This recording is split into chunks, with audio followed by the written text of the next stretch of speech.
Nah, sekarang timbul pertanyaan. Andai kata Ustaz tangkal itu dibuat dari ayat-ayat Quran.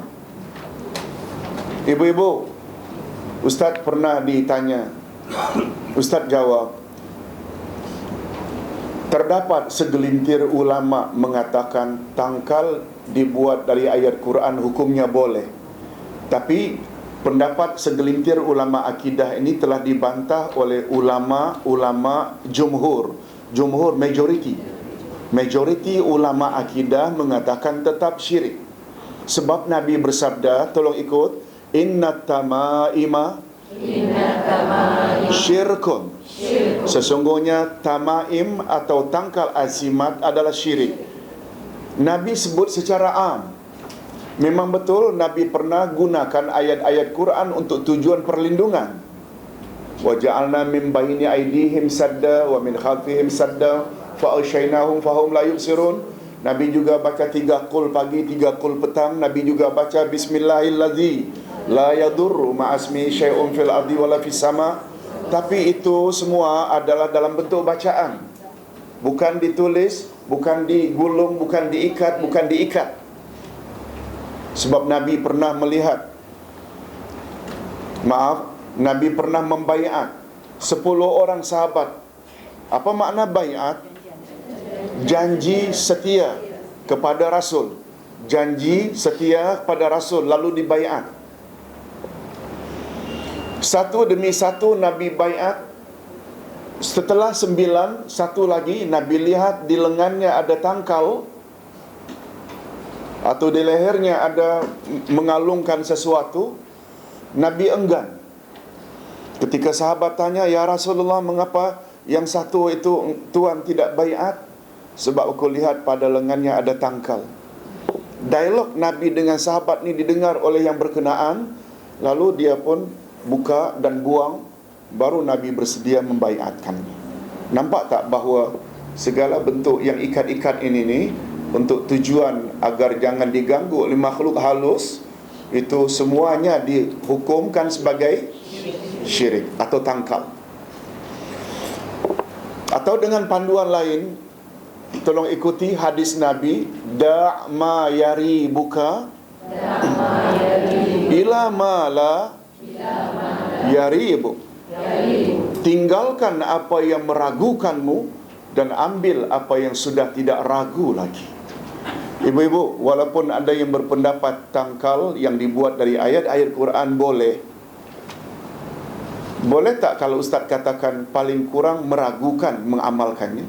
Betul tak? Yang sudah tidak meragukan lagi kan bila dalam bentuk bacaan. Nabi ada buat, sahabat ada buat, dia tak ragu lagi. Tinggal yang ragu, ambil yang tak ragu. Umpamanya untuk protect kita punya baby, cucu ke anak ke, jangan dengan kalungkan ayatul kursi. Ni yang ketawa ni terlibat ni. Yang kecil itu kan, lah tu lengkap dengan saiznya sekali. Oh, saya beli di Mekah lah Ustaz. Mekah, jangan lembah. Mekah bukan lambang semuanya boleh. Oh,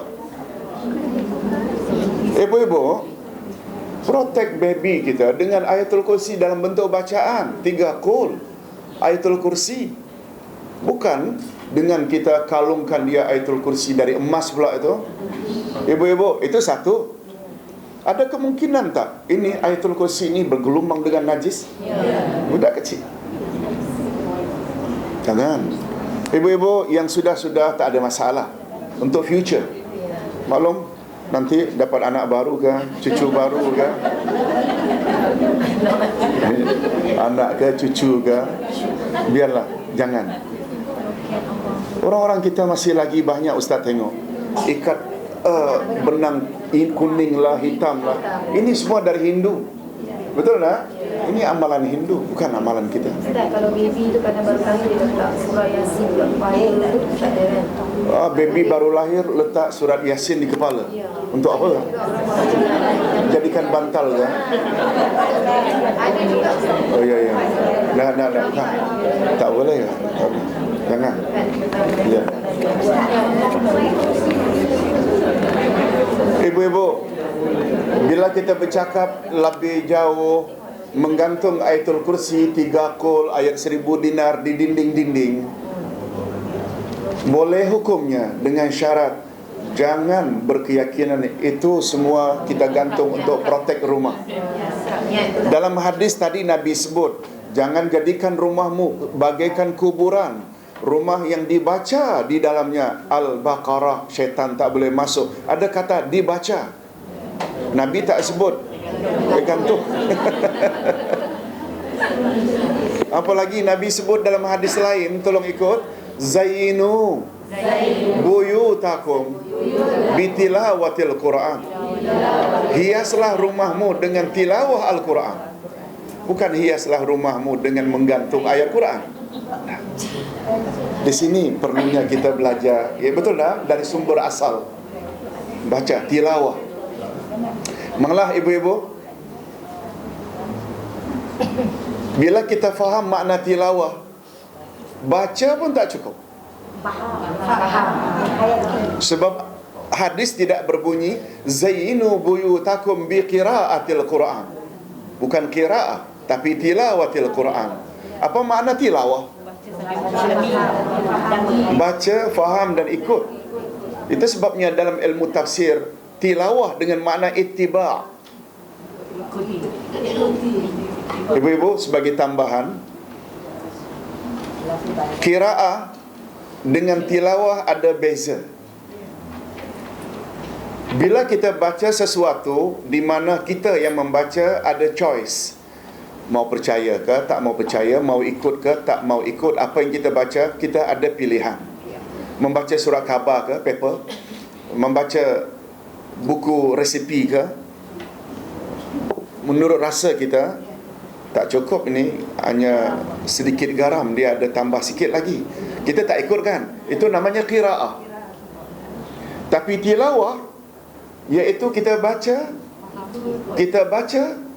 apa yang ada di dalamnya mesti ikut, suruhan mesti buat, larangan mesti jauhi, perkhabaran yang ada di dalamnya mesti benarkan sahaja, tak boleh ragu.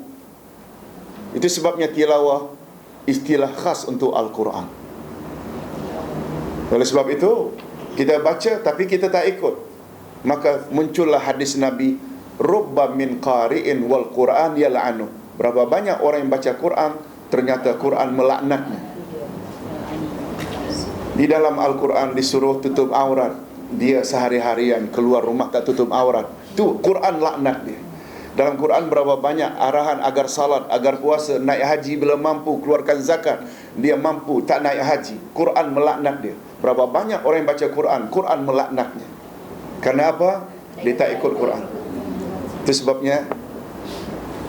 sebabnya Ustaz selalu kata, andai kata seseorang saban bulan khatam Quran dibacanya, tapi dia masih meninggi suara kepada mak bapaknya, dalam Quran ada sebut, wala taqul lahuma uf, jangan kamu menengking mak bapakmu. Dia baca, dia hanya baca saja, tapi dia tidak ikut. Belum lagi dia menghias rumah dengan tilawah Quran. Sebab Quran tilawah itu maknanya ikut. Coba ibu-ibu, betapa masih jauh lagi kita dengan kehendak, betul tak? Tapi tak apa, kita sudah mula dah dekat dengan kelas tafsir, dengan kelas akidah, ayat-ayat Quran dah, kita dah terbiasa dah. Ustaz Safwan juga pastikan bila baca ayat kita refer mana ayat-ayatnya. Itu mula-mula memang susah, tapi kan sekarang sudah dibimbing sekian tahun, sudah mula agak mudah. Betul tak? All beginning is difficult. Betul tak? Orang kata macam itu. Tak, maaf kalau conversation Ustaz tak betul sangat.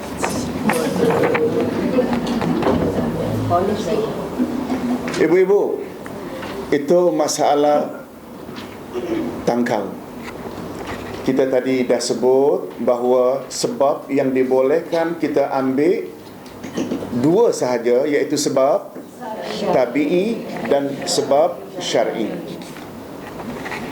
Baik, Ustaz kira kita tak usah baca ya.